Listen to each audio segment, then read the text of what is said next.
الحمدللہ رب العالمین والصلاة والسلام على رسول الكریم اما بعد فقد قال اللہ تعالی فی القرآن المجید والفرقان الحمید اعوذ باللہ من الشیطان الرجیم بسم اللہ الرحمن الرحیم ولا تشرکوا به شیئا وبالوالدین احسانا جناب صدر معزز اساتذہ اکرام محترم حضرات، آج کے اس سالانہ انجمن میں جس عنوان کے تحت میں گفتگو کرنا چاہتی ہوں وہ ہے ماں کا مقام قرآن کی روشنی میں۔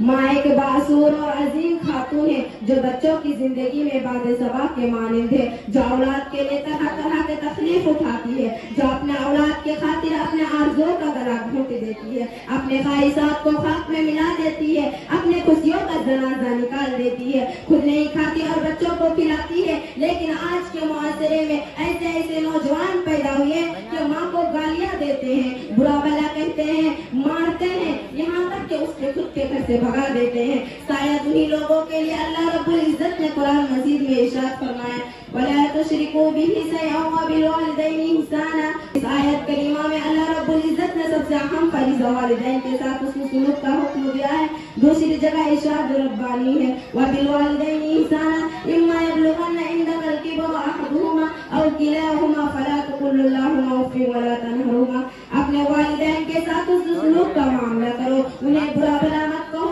یہاں تک کہ اف تک نہ کہو، انہیں مت جھڑکو بلکہ نرمی کے ساتھ پیش آؤ، ادب احترام کے ساتھ کلام کرو۔ محترم حضرات، آپ کے ذہن میں یہ سوال ابھرے گا کہ ایسا کیوں کرے، وہ بھی تو انسان ہے، مگر اتنی تاکید کیوں دی جا رہی ہے کہ تم سے اف تک نہ کہو۔ جب یہ سوال آپ کے ذہن میں ابھرے گا کہ ماں کا لطف کرم آپ سے سوال کرے گا کیا بیٹا بھول گئے وہ میں ہی ہوں جس نے تمہیں اپنے جگر کا خون کا دودھ بنا کر پلایا ہے، وہ میں ہی ہوں جب تو بستر پر پیشاب کر دیا کرتا تو میں تمہیں دوسری جانب سلایا کرتی تھی، اور جب تو دوسری جانب بھی پیشاب کر دیتی تو میں تمہاری پیشاب کی ہوئی جگہ پر سو جاتی اور تجھے اپنے سینوں پر سلایا کرتی تھی۔ بیٹا وہ میں ہی ہوں جس نے تمہیں اپنے ستم میں 9 مہینے تک بوجھ اٹھانے پھرتے رہے اور تمہاری وزن سے ہونے والی درد کو برداشت کرتی رہی۔ اپنے ماں سے جھوٹی محبت کرنے والوں اپنے غریبان میں جان رکھ کر دیکھو، آج ہمارے سینوں میں اپنے ماں کے لیے کتنی محبت ہے،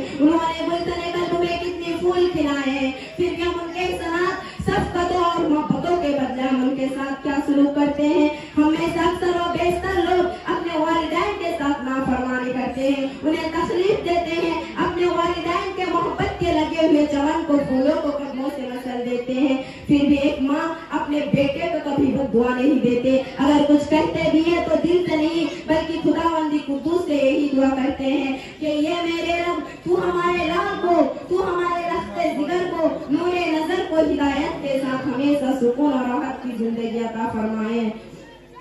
تیرے دامن میں ستارے ہیں تو ہوں گے فلک، تیرے دامن میں ستارے ہیں تو ہوں گے فلک۔ مجھ کو اپنی ماں کی میری اور ہی اچھی لگی۔ آخر میں اللہ تعالیٰ سے دعا ہے کہ ہم سب کو اپنے ماں باپ کی خدمت کرنے کی توفیق عطا فرمائے، آمین۔ السلام علیکم ورحمۃ اللہ وبرکاتہ۔ ماشاءاللہ، بہت خوب،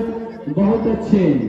یہ تھی نصیحہ جمشید جو آپ کے سامنے ماں کا مقام قرآن حدیث کی روشنی میں اس عنوان پر تقریر پیش کر رہی تھی۔